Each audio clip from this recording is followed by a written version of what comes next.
आज के वीडियो में हम बात करेंगे हाइड्रोसिफिलिस बीमारी के बारे में, यानी बच्चे का सिर बड़ा हो जाना या उसके सिर में पानी जमा हो जाना। ये बीमारी क्या है और इस बीमारी का इलाज क्या है। अक्सर आपका क्वेश्चन रहता है कि बिना ऑपरेशन के इलाज संभव है क्या, जैसे दवाइयों से इलाज संभव हो जाए या आयुर्वेदिक इलाज संभव हो या होम्योपैथिक इलाज से संभव है क्या। तो क्या क्या इलाज की पॉसिबिलिटी है, ये बीमारी क्या है, इसकी मैं पूरी जानकारी दूंगा इस वीडियो में। मैं हूं मिस्टर श्याम। यदि आपको ये वीडियो पसंद आता है तो चैनल को सब्सक्राइब जरूर करना। इलाज से पहले आपको बताना चाहूंगा कि ये बीमारी क्या है। या मस्तिष्क में पानी आता कहां से है जो जमा हो जाए या सिर बड़ा हो जाए। तो आपके सिर हो चाहे बच्चे का सिर हो, जैसे ही माँ के पेट में बच्चे का भ्रूण बन जाता है 3 महीने में लगभग उसका ब्रेन के सारे ऑर्गन बन जाते हैं, मस्तिष्क भी बन जाता है। जैसे मस्तिष्क बनता है तो मस्तिष्क के अंदर एक पानी बनना स्टार्ट हो जाता है जो ब्लड के फिल्ट्रेशन से बनता है और वो हमारे ब्रेन को ग्रोथ करने में हेल्प करता है, यानी ब्रेन की धीरे धीरे ग्रोथ करने में हेल्प करता है। ये पानी नॉर्मल बनता है हमारे ब्रेन के अंदर और ये रीढ़ की हड्डी से होता हुआ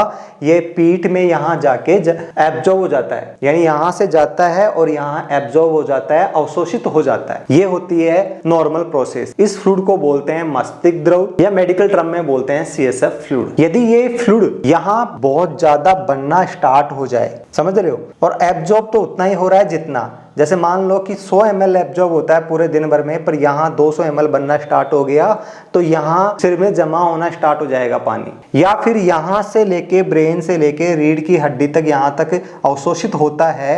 यहाँ कहीं भी रुकावट हो, बीच में ट्यूमर हो, गांठ हो जिसकी वजह से रुकावट हो, यानी बंद हो कहीं से रास्ता, उस कंडीशन में भी सिर में पानी भर जाता है। बच्चों की सिर की जो हड्डियां होती हैं वो जुड़ी हुई नहीं होती, इस वजह से वो सिर फैलना स्टार्ट कर देता है। जैसे ब्रेन पे प्रेशर पड़ता है तो बच्चे का सिर बड़ा होना स्टार्ट कर देता है। नॉर्मली बच्चे की हड्डियां जुड़ी हुई नहीं होती, लगभग 1 से 1.5 साल में सारी हड्डियां जुड़ जाती हैं, पर पानी की ज़्यादा दबाव से वो धीरे धीरे सिर फैलना स्टार्ट हो जाता है और सिर की हड्डियां नहीं जुड़ पाती। इस वजह से सिर बड़ा हो जाता है और उसमें पानी जमा होता रहता है। अब आता है कि ये बीमारी के आपको क्या क्या लक्षण दिखाई दे सकते हैं, आपको कैसे पता चलेगा कि ये बीमारी के क्या संकेत हैं। देखो, ये बीमारी बच्चे के जन्मजात भी हो सकती है, उसके बाद में भी हो सकती है। इस बीमारी के लक्षण क्या हैं, संकेत क्या हैं। तो जैसे आपका बच्चे का सिर चेहरे की तुलना में बड़ा होगा, वैसे मेरी बात करूँ तो चेहरा जितना बड़ा होगा वैसे सिर उसके अकॉर्डिंग ही बड़ा होगा, यानी एक रेशियो होता है, एक तुलना होती है। पर इस बीमारी में क्या होता है, सिर तो बड़ा होता जाएगा, चेहरा छोटा सा लगेगा। इस तरह से आप पहचान सकते हैं कि आपके बच्चे में हाइड्रोसिफिलिस बीमारी है। बच्चा माँ के पेट में भी है तब भी ये बीमारी हो सकती है, तो उस टाइम अल्ट्रासाउंड कराते तो डॉक्टर देखता है कि चेहरे की तुलना में, शरीर की तुलना में सिर बहुत बड़ा है, इसका मतलब इसको हाइड्रोसिफिलिस हो सकता है। फिर और ज़्यादा डिटेल्स में जाँच करवाता है तो पता चल जाता है कि बच्चे के सिर में पानी भरा हुआ है। ये माँ के पेट में भी पता चल जाता है। पर इसका एक क्वेश्चन आता है कि क्या माँ के पेट में इसका इलाज संभव है क्या।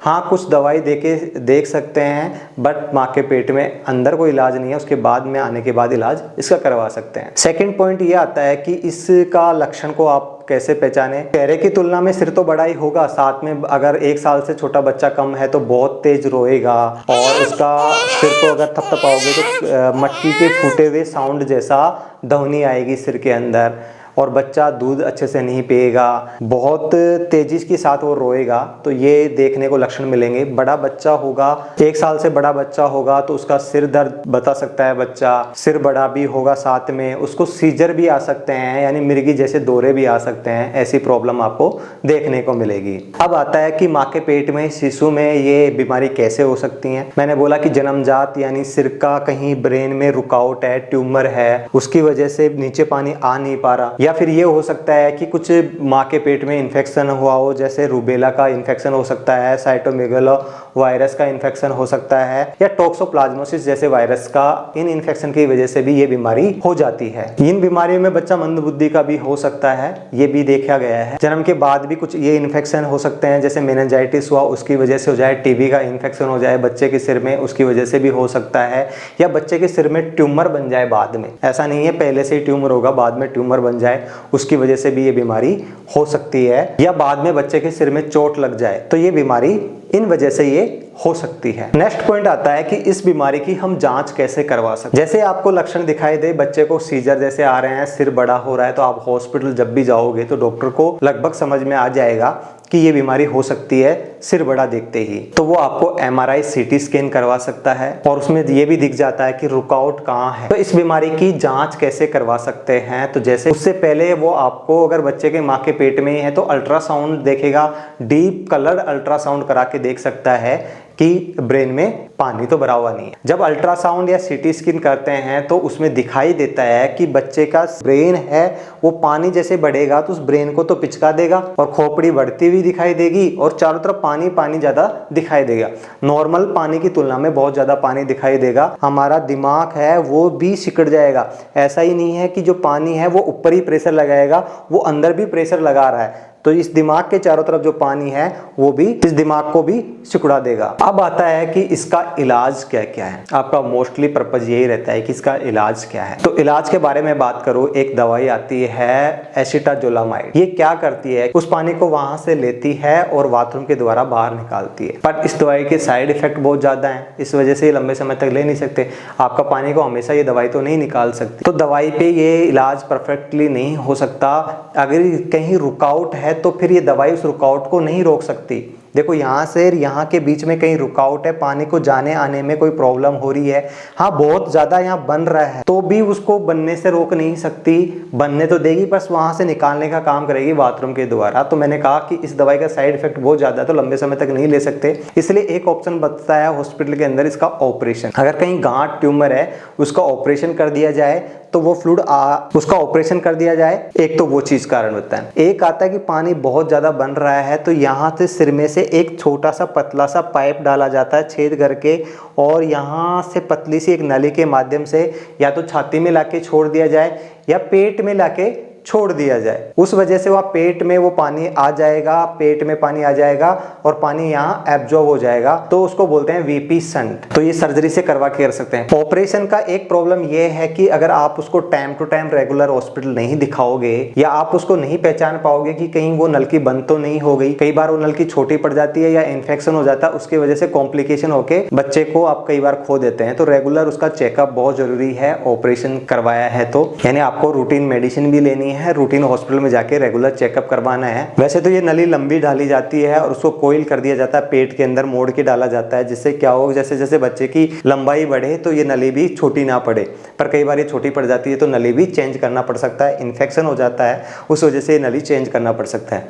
अब आयुर्वेदिक में भी कुछ दवाइयाँ आती हैं, इन दवाइयों से भी देखो अगर ट्यूमर है या रुकावट है तो ये दवाई भी कुछ काम नहीं कर सकती। हाँ कुछ दवाई हैं जो आपकी हेल्प कर सकती हैं कि ये पानी थोड़ा कम बने, ठीक है, या पानी को वही बाथरूम तरह का या फिर वही एसिटाजोलामाइड जो दवाई है उसी की तरह काम करे, जो पानी है वो बाहर निकाल दे। अब ऐसा नहीं है कि वो पानी ब्रेन का ही निकालेगी, वो आपके पूरे शरीर से पानी निकालना स्टार्ट कर देती है बाथरूम के माध्यम से। तो इसका भी परफेक्टली आयुर्वेदिक इलाज भी नहीं है, सेम ही है कि सेम ऐसा ही है होम्योपैथिक का। होम्योपैथिक में भी ऐसा परफेक्टली इलाज नहीं है, वो भी यही काम कर सकती है। पानी का ऑपरेशन तो कर नहीं सकते होम्योपैथिक आयुर्वेदिक में, अगर ट्यूमर है तो उसको निकाल दे, नहीं, सिर्फ उसका तो यही काम हो सकता है कि कुछ बस पानी को थोड़ा बाहर निकाल दे। ना तो उसको बनने से रोक सकते हो, ना एब्जॉर्ब नहीं हो रहा तो उसको रोक सकते हो। अगर आप इस बीमारी का टाइम पे पता लगा लेते हैं, बच्चे का आपको नॉर्मल सिर की तुलना में बड़ा दिखाई देता है, चेहरा बहुत छोटा सा दिखाई देता है, अगर इस टाइम पे इस बीमारी को पहचान लेते हो, टाइम पे इसका ऑपरेशन करा लेते हो तो अच्छे से सर्वाइव कर पाता है अच्छे से। जैसे ही इस बीमारी का माता पिता को पता चलता है तो काफी टेंशन हो जाती है, परेशान हो जाते हैं। तो मेरा यही सजेशन है, देखो बीमारी है उसको आप रोक नहीं सकते, आप उसको सिर्फ इतना कर सकते हो कि टाइम टू टाइम हॉस्पिटल में जाके दिखाएं। इसके बाद नेक्स्ट वीडियो हम ये बनाएंगे कि इसका ऑपरेशन कैसे किया जाता है, उसकी मैं पूरी प्रोसेस बताऊंगा। ऑपरेशन होने के बाद में आपको क्या क्या ध्यान रखना है उसके भी मैं पूरी जानकारी दूंगा इस नेक्स्ट वीडियो में। तो आप इस चैनल को सब्सक्राइब जरूर करें।